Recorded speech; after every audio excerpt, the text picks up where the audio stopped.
Dans cette vidéo, je vais vous présenter les 5 mythes les plus courants autour du cardio et de la perte de gras. C'est des idées reçues qu'on retrouve souvent chez les pratiquants débutants comme expérimentés et surtout lorsque l'objectif c'est de perdre du gras. Et avant de rentrer dans le vif du sujet, je dois préciser que moi-même j'étais pas du tout fan de cardio avant. Et pourtant aujourd'hui, j'ai bien changé d'avis et honnêtement je pourrais plus m'en passer. Et si vous voulez mon avis, tout le monde devrait faire du cardio, ne serait-ce que pour les bénéfices sur la santé et la forme cardio-respiratoire. Mais justement, c'est exactement pour cette raison, c'est parce que le cardio est aussi important que je veux qu'on arrête de mal le faire. Et dans cette vidéo, je vais vous expliquer si oui ou non le cardio à jeun est utile, si oui ou non la transpiration c'est un bon indicateur du nombre de calories brûlées, et si oui ou non le cardio à haute intensité est plus efficace que le cardio à intensité modérée. Ça va être très intéressant et j'ai hâte de vous partager tout ça. Je m'appelle Nassim Saïli, je suis coach sportif et je suis créateur des programmes FitMass. Des programmes destinés à vous aider à prendre du muscle, perdre du gras, améliorer vos performances ou construire votre propre programme. Et sur cette chaîne YouTube, mon objectif est de vous aider à mieux comprendre votre corps, à mieux vous entraîner, à mieux vous alimenter et à avoir un meilleur mode de vie. Les programmes FitMass sont basés sur la science et vous pouvez les retrouver ainsi que les accompagnements First dans le premier lien dans la description. Et pour ne pas manquer les prochaines vidéos YouTube de cette chaîne, n'oubliez pas de vous abonner et d'activer les notifications. Mythe numéro 1, plus tu transpires, plus tu perds de gras. C'est totalement faux. Par contre, plus tu transpires, plus tu perds du poids, ça c'est vrai. Mais le problème, c'est que ce poids perdu n'est pas du gras. C'est majoritairement, ou même exclusivement, de l'eau. La graisse ne s'évacue pas sous forme de transpiration. La graisse s'évacue à chacune de vos expirations sous forme de CO2. Alors attention, c'est vrai qu'il y a de toutes petites quantités de gras dans la transpiration, mais c'est des quantités infimes et rien de suffisant pour faire une différence significative. La transpiration, c'est juste de la thermorégulation. Donc en fonction de l'exercice que vous allez faire et de la température extérieure, vous pouvez plus ou moins transpirer sans qu'il n'y ait de réelle incidence sur la perte de gras. Par contre, si on voit autant de sportifs utiliser des combinaisons de sudation par exemple lorsqu'ils font leur cardio, c'est uniquement dans une logique de contrôle du poids. Parce que ce sont des athlètes qui ont besoin de peser un certain poids pour rentrer dans une catégorie. Ils n'en ont que très peu à faire de la perte de gras. Donc pour eux, tous les moyens sont bons pour atteindre le poids cible. Et essayer de transpirer le plus possible pour faire descendre le poids de corps, pour eux, ça reste une stratégie qui est viable. Mais le problème, c'est que cette perte de poids, cette perte d'eau n'est que temporaire. À partir du moment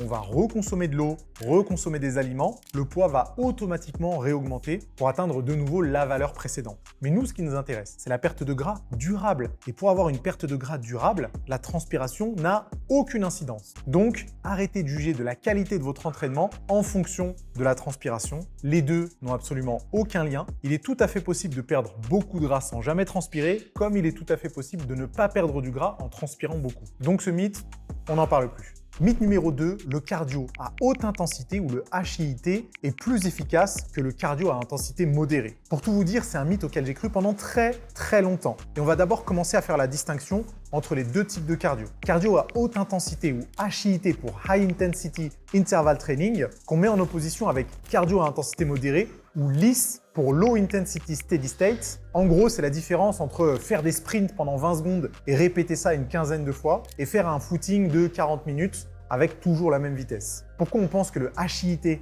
est plus efficace pour perdre du gras? Parce qu'un peu comme pour la transpiration, on fait une association entre dette d'oxygène et perte de gras. Lorsque vous allez faire du cardio à haute intensité, vous allez faire monter votre rythme cardiaque plus haut, vous allez potentiellement être plus essoufflé et avoir ce qu'on appelle une dette en oxygène. Ce qui fait que vous êtes obligé d'un peu d'hyperventiler après avoir fait un sprint. Et ça, du coup, ça a un nom, ça s'appelle l'EPOC, Excess Post-Exercise Oxygen Consumption. En gros, c'est la dette d'oxygène post-exercice. Et pendant de très nombreuses années, on a sous-entendu que cette dette en oxygène provoquait une augmentation de la dépense calorique post-entraînement, c'est-à-dire que vous allez brûler des calories après avoir fait votre entraînement de cardio. Sauf qu'aujourd'hui, avec toutes les études qui ont été faites, on réalise qu'il n'y a pas tant de différence que ça entre cardio à haute intensité et cardio à intensité modérée. J'ai une petite étude à vous partager. C'est même une méta-analyse qui date de 2023 et qui a mesuré la quantité de gras perdu entre du HIIT et du LISS, avec notamment un DEXA scan, l'outil de mesure le plus précis. Et ils en sont arrivés à la conclusion qu'il n'y avait pas de différence en termes de perte de gras sur les deux types de cardio. Par contre, le cardio à haute intensité était très intéressant pour améliorer sa forme cardio-respiratoire. Donc n'espérez pas perdre plus de gras avec du HIIT, mais ça reste quand même un très bon type d'entraînement pour améliorer son cardio.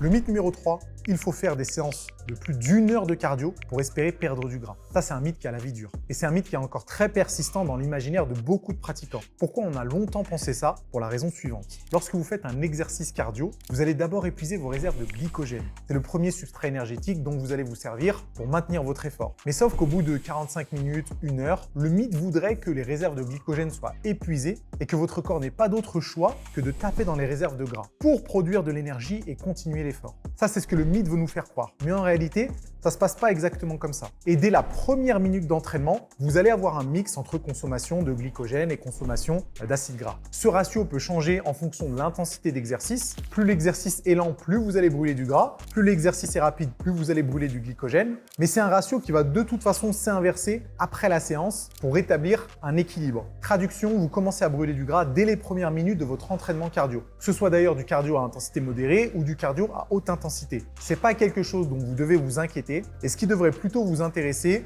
c'est la programmation de votre entraînement, c'est-à-dire le type de séance que vous allez faire, la durée des séances et l'intensité pour être en mesure de la faire progresser de semaine en semaine. On poursuit avec le mythe numéro 4, le cardio à jeun est utile pour la perte de gras. Alors, le cardio à jeun n'est pas inutile pour la perte de gras, mais il n'est pas supérieur au cardio qui ne serait pas fait à jeun. Et encore une fois, la source de ce mythe, c'est un peu la même que le mythe précédent. On partait du principe qu'après une nuit de sommeil, les stocks de glycogène sont au plus bas, donc forcément, lorsqu'on va commencer à faire du cardio dans cet état-là, on brûlera directement du gras. Et encore une fois, c'est inexact. Les études nous ont prouvé le contraire. Des dizaines de tests ont été faits avec la même quantité de cardio réalisée à jeun et plus tard dans la journée, et le constat était toujours le même.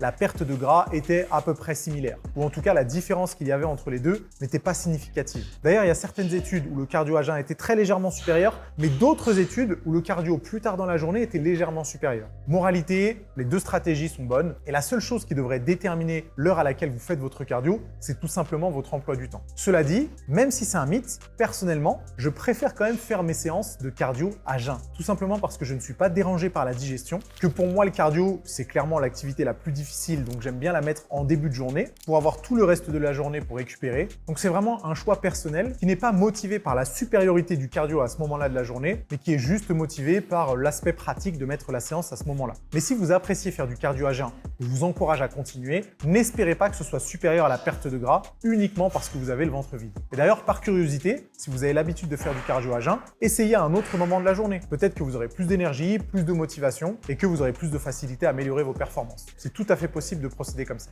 Mythe numéro 5, la dépense calorique provoquée par le cardio permet de perdre autant qu'un déficit provoqué par l'alimentation. Alors ça, c'est ni vrai ni faux. Effectivement, techniquement, on pourrait provoquer la même dépense calorique avec du cardio qu'un déficit provoqué par l'alimentation. Et c'est vrai, il est tout à fait possible de perdre 500 calories sur une séance de cardio, tout comme il est possible de réduire son apport calorique de 500 calories via l'alimentation. Le problème, c'est que le cardio, ça provoque de la fatigue. Et cette fatigue nécessite de la récupération. Et entamer une perte de gras en se disant « je ne vais pas toucher à l'alimentation, mais par contre, je vais provoquer la dépense calorique la plus importante possible avec le cardio », c'est pas toujours le meilleur des calculs. C'est quelque chose qui sera possible pendant quelques jours, grand max pendant quelques semaines, mais il y a fort à parier que vous soyez terrassé par la fatigue ou même par les blessures si vous décidez de vous tuer avec le cardio sans rien changer à votre alimentation. Il y a quelque chose qui est sûr. Le déficit calorique provoqué via l'alimentation sera toujours plus intéressant et sera toujours plus pertinent dans une perte de gras que de provoquer une dépense énergétique très importante avec le cardio. Après, dans le meilleur des scénarios,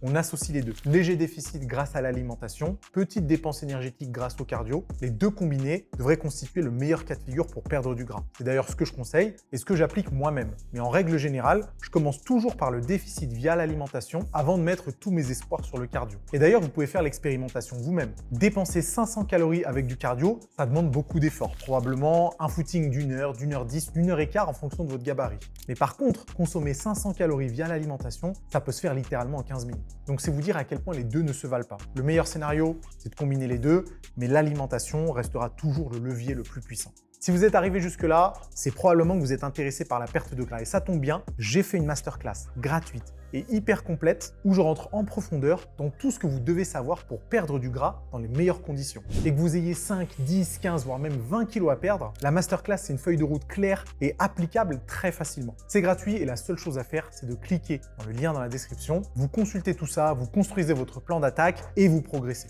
J'espère que vous avez appris quelque chose avec tous ces conseils et j'espère aussi que vous ne croirez plus à ces idées reçues. On continue à en discuter dans les commentaires et on se voit très vite.